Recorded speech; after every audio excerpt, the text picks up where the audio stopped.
Assalamualaikum warahmatullahi wabarakatuh. Waalaikumsalam. Bismillahirrahmanirrahim. Alhamdulillah wassalatu wassalamu ala Rasulillah wa ba'd. Ikhwati fillah, saudara-saudari, kajian majelis fikih, Mabadi Fikih, karya Imam Al-Hajj Muhammad Sarni Minhaj Jermani. Kitab ini kita sudah mencapai pada jilid terakhir di halaman 22 tentang qadhaf dan li'an. Qala al-musannif rahimahullah ta'ala, qadhaf dan li'an. Kalau di bawah ada catatan kaki, qadhaf mendakwa orang lain berbuat zina jika ia tak dapat mendirikan 4 orang saksi, wajib atasnya had 80 kali palu atau cambuk. Adapun qadhaf dan li'an di sini tertentu bagi suami istri. Nah, jadi beliau memang bersengaja menyebut qadhaf dan li'an karena masih ada kaitan dengan rumah tangga. Jadi sebenarnya qadhaf itu secara umum menuduh seorang perempuan yang beriman melakukan perzinahan sedangkan dia tidak melakukannya. Ada istilah-istilah kita zaman sekarang ini apa? Oh, itu fulan selingkuh. Ya. Apalagi menurut saya sekadar ucapan berpacaran itu pun udah tidak baik. Itu pacarnya dia, ini pacarnya ini. Karena pacar itu tidak ada status. Nah, tidak suami, bukan istri. Tapi kalau menyebut pacarnya dia, seakan-akan kita itu menghalalkan mereka bergaul, padahal itu haram hukumnya. Jadi tidak ada yang namanya pacaran islami. Ada juga yang memodifikasi dengan pacaran islami, tetap bergaul tapi dengan batasan, tetap tidak boleh kita menyebut pacaran, apalagi pacaran islami. Hanya dalam Islam ada namanya khitbah. Khitbah itu kita langsung ke orang tuanya, minta izin untuk melihat si perempuan ini yang kita ingin nikahi dia, untuk mengenali dia, untuk melihat wajahnya. Nah, itu namanya khitbah. Nah, kalau qadhaf ini menuduh seorang perempuan melakukan perzinahan, maka tuduhan ini satu antara dua. Tuduhan itu ada saksi, maka harus dihadapkan ke pengadilan. Saksinya 4 orang, maka yang tertuduh karena hukum hadduz zina.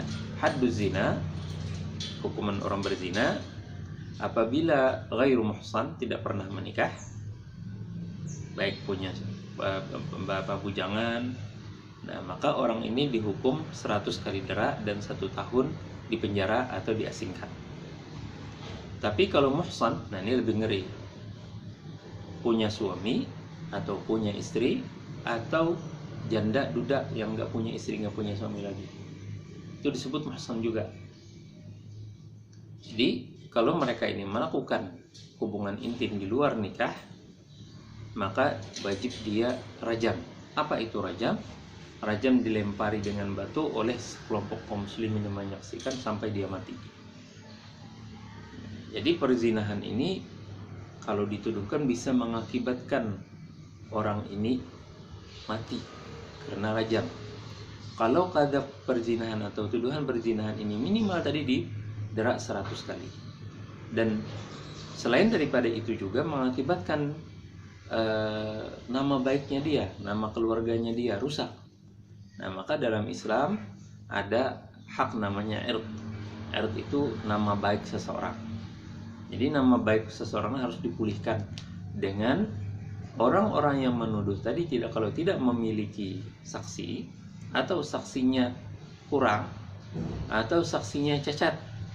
Nah, kurang artinya kurang dari 4. Cacat 4 orang, tapi di antara 4 itu menyatakan saya lihat mereka masuk ke kamar tanpa memberikan penjelasan tentang apakah mereka melakukan hubungan intim, maka yang 3 orang itu dihukum, yang 4 orang ini dihukum qadhaf, yaitu 80 kali dera. Jadi tidak sembarangan kita berbicara. Makanya Allah Subhanahu wa taala berikan kepada kita peringatan-peringatan yang panjang. Di surah An-Nur mari kita kaji surah itu di bab tafsir. Paling tidak kita baca terjemahnya. Karena apalagi di zaman sekarang ini, zaman informasi yang gampang menyebar dan sebagainya, maka bila kita menerima WA atau media sosial yang lain menuduh seseorang perempuan melakukan perzinahan, maka ketika sampai kepada Anda, sampaikan kepada Anda aja, jangan di-share lagi. Kalau kita men-share, kita masuk dalam hukum qadzaf, na'udzubillah min dzalik. Kalau ada yang bercerita, lalu kita bilang, "Oh, masa iya? Ternyata begitu ya perilakunya." Kita percaya, ucapan kita udah masuk badal qadzaf, na'udzubillah min dzalik. Makanya Hasan bin Thabit ketika fitnah orang-orang munafik menuduh Siti Aisyah, itu beliau dihukum 80 dera. Dihukum 80 dera karena beliau berkomentar. Apa kata beliau? Masa Pak Siti Aisyah tega melakukan seperti itu padahal dia istri Rasulullah. Hanya ucapan kayak gitu aja. Dihukum oleh Rasulullah 80 kali dera. Zainab binti Jahsh, ini wanita yang salihah ini, rajin ibadah.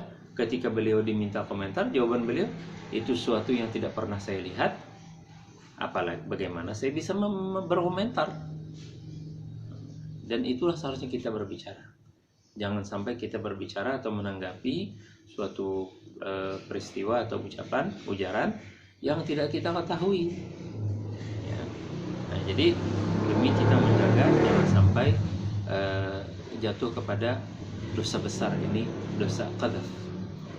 Nah, kemudian qadzaf ini kita kaitkan dengan perilaku suami istri. Maka itu kaitannya dengan li'an.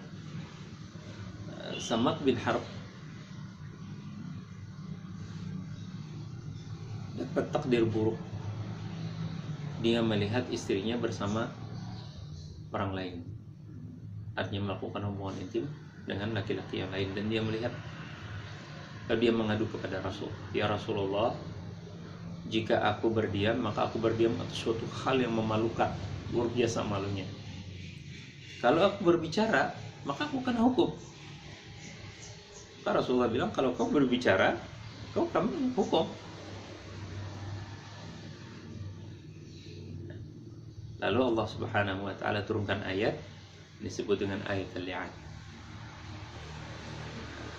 Maka Samak bin Harb dipanggil oleh Rasulullah sallallahu alaihi wasallam, "Hai Samak, saya berikan kepada engkau dua pilihan. Pilihan yang pertama, engkau lebih baik menahan 80 kali dera,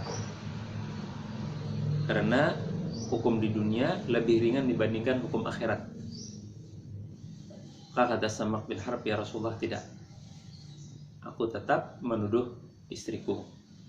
Kalau begitu Rasulullah bilang, "Maka kau ucapkan pada diri engkau bahwa Allah akan laknat diri kau 4 kali. Allah akan laknat diri kau kalau kau berdusta." Jadi dia bersaksi bahwa apa yang dikatakan adalah benar 4 kali. Kemudian yang kelima, dia menerima laknat Allah kalau dia berdusta. Itu li'an. Lalu istrinya Samak, Nabi peringatkan lagi, "Wahai istri Samak, lebih baik kamu terima dirajam daripada nanti di akhirat dihukum.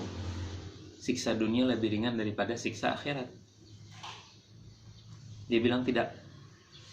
Kalau ya Rasulullah saya terima li'an tuduhannya si Samak, maka saya akan mempermalukan diri saya dan keluarga saya dan suku saya." Maka dia memilih li'an, yaitu dia mengucapkan 4 kali bahwa apa yang dikatakan oleh suaminya adalah dusta. Lalu yang kelima, dia mengatakan bahwa murka Allah turun kepadanya apabila apa yang dikatakan suaminya benar. maka terjadilah li'an pertama. Nah, li'an ini berakibat hukum. Hukumnya, andai kata si perempuan ini hamil dan melahirkan, maka anaknya tidak dinisbatkan kepada suaminya. Al-waladu lil firash wa lil akhir al-hajar. Ya. Jadi anak itu dinisbatkan kepada suami bila kada dilakukan li'an, walaupun ibunya dihukum rajam. Nah, tapi karena dia melakukan li'an, maka keturunan daripada perempuan itu, anak daripada perempuan itu tidak dinisbatkan kepada ayahnya, tapi menjadi anak yang dinisbatkan kepada ibunya. Jadi itu hukum li'an. Catatan daripada para ulama, sebenarnya Rasulullah itu tahu siapa yang benar siapa yang enggak. Samak bin Harb itu Rasulullah mengetahui. Nah, tapi kalau Rasulullah ceritakan, maka hukum itu tidak lagi menjadi zahir. Ya, jadi muncullah hukum terawang ya orang Banjar. Nah, jadi karena Nabi SAW dapat wahyu, dia tahu siapa yang benar. Yang benar adalah suaminya, bukan si istri. Makanya Nabi berikan peringatan. Nah, Syekh Muhammad Al-Mukhtar juga bikin catatan, kata beliau, peristiwa Samak bin Harb ini wajib kita cegah. Dengan apa? Dengan haramnya kita buruk sangka dengan istri. Ya, jadi Samak bin Harb itu berlebihan. Jadi kalau dia dalam perjalanan lama, dia pulang, dia nggak langsung ketok pintu. Dia ngintip dulu di luar, istrinya sedang apa. Maka apa yang dia buruk sangkakan itu muncullah, terjadilah di hadapannya. Jadi kata guru kami Syekh Muhammad Mukhtar, jangan sama sekali buruk sangka dengan istri. Begitu juga istri tidak boleh buruk sangka kepada suami. Walaupun orang menginformasikan macam-macam, oh suami kamu begini, atau istri kamu melakukan ini, selama belum terbukti kenyataannya. Ya. Kalau terbukti kenyataannya, suami bisa mengambil tindakan, adukan ke pengadilan untuk bercerai. Ya. Kalau tidak tidak bisa di li'an. Kalau tidak bisa, mungkin hamil atau segala macam, bisa dilakukan li'an. Dan peristiwa li'an ini kalau di pengadilan agama sangat minim. Bagaimana kalau sudah li'an, ternyata anaknya memang anaknya dia, anak si suami gitu. Setelah tes DNA, ternyata terjadilah anak itu adalah anak suaminya benar. Nah, itu ada sebuah penelitian dilakukan oleh seorang hakim. Saya tanya, apakah ini ada terjadi? Nggak pernah. Tapi kalau aja, menurut saya tidak mungkin terjadi. Kenapa tidak mungkin terjadi? Si suami tidak bakalan mengadukan li'an kalau dia tidak curiga atas turunannya. Jadi kalau tentang pengakuan status anak misalnya lah, kalau si suami itu meragukan, maka boleh dia lakukan li'an. Jadi walaupun tidak melihat terjadi peristiwa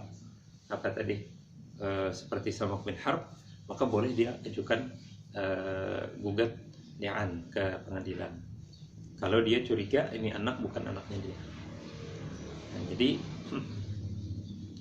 inilah hukum tentang al-qadhf wal li'an. Dan li'an ini satu lagi secara hukum namanya nikahnya fasakh, tapi fasakhnya abadi. Maksudnya abadi itu setelah mereka fasakh, putus hubungan suami istrinya mereka, jadi tidak ada perceraian, tidak ada iddah, tidak ada apa-apa, tidak boleh nikah lagi selama-lamanya. Nah, itu akibat daripada al-li'an. Kita lanjutkan kepada hukum iddah. Iddah jika dicerai istri yang sudah waqi itu dengan dengan mati talak, fasakh dan sebagainya, wajib ia beriddah.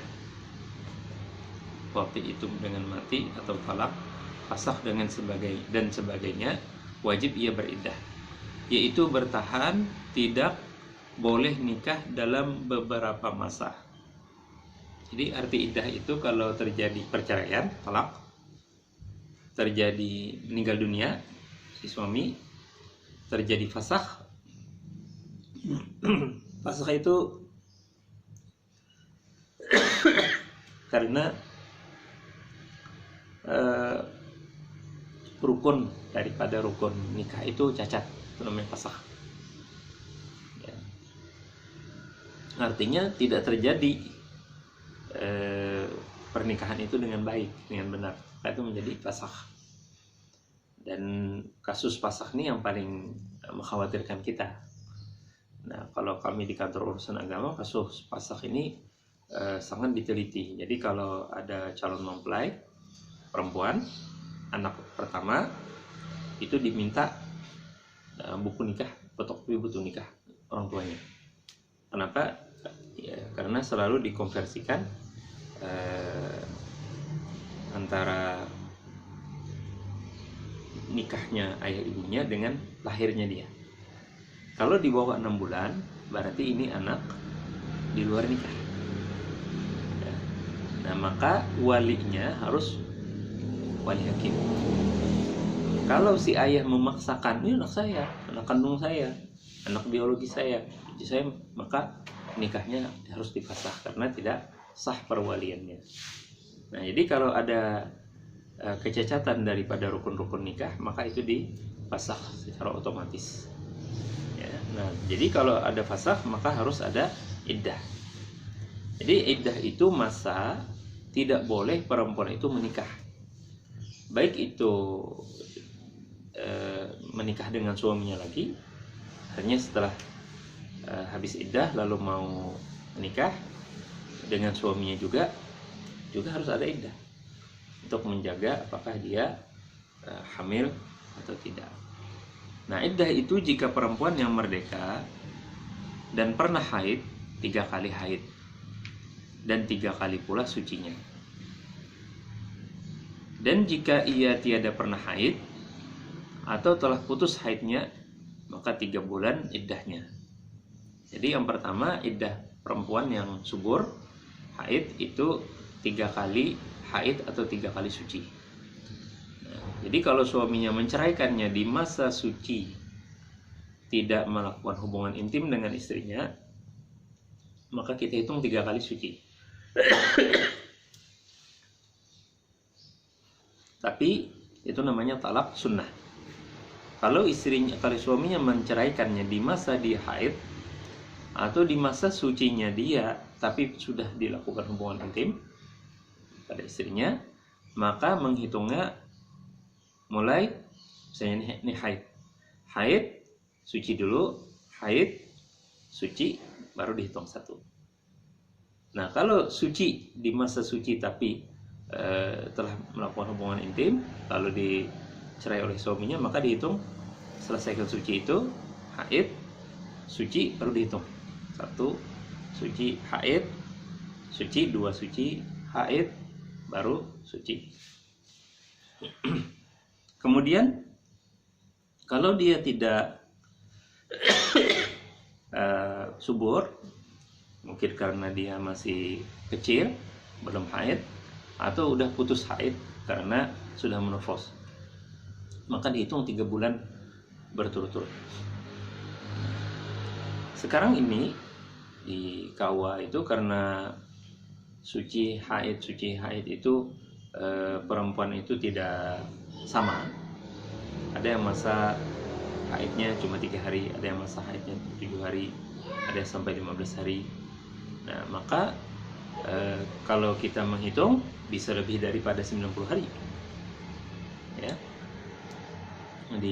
Jadi suci itu kurang lebih berapa? 20 harian lah, 23 hari. Nah, haid. Jadi karena repot seperti itu, maka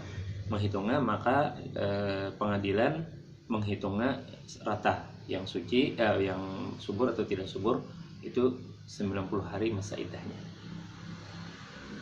Kalau saya berpendapat harus, kalau masih subur harus memakai, jangan dihitung 90 hari, harus memakai sucinya, ya, hitungan suci itu. Kenapa?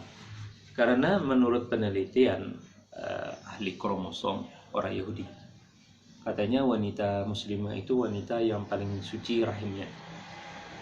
Kenapa? Ya, demikian lama dia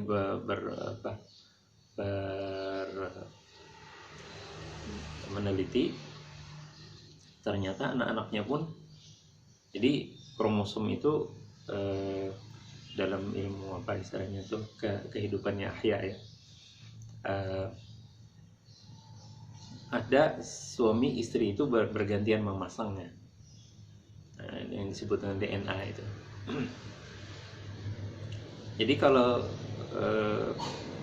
air mani itu masih ke dalam rahim perempuan, itu bisa bertahan lama dan ada bekasnya di dalam, bekas suaminya itu yang disebut tadi kromosom itu. Dia akan hilang dengan selesainya iddah. Makanya haid itu membersihkan rahim dari bekas-bekas tadi, dan dia harus memerlukan 3 kali suci. Nah, jadi saya condong harus ke manual, artinya dijelaskan dulu, baru kita jelaskan bulan. Bu, tolong hitung masa sucinya berapa, masa haidnya berapa hari. Nah, sucinya hitung sampai mungkin bisa lebih daripada 3 bulan atau 90 hari. Nah, tapi kalau memang tidak haid ya wajarlah mengambil 3 bulan. Dan iddah jariyah ya, 3 bulan, dan jika ia mati suami 4 bulan 10 hari iddahnya. Yang pernah haid atau tidak, pernah diwata atau tiada. Nah, jadi kalau iddahnya perempuan yang suaminya meninggal, itu panjang lagi iddahnya 4 bulan 10 hari. Baik dia suci ataupun tidak suci. Jadi tidak perbedaan. Maksud saya yang subur atau tidak subur, yang haid atau tidak haid, sama.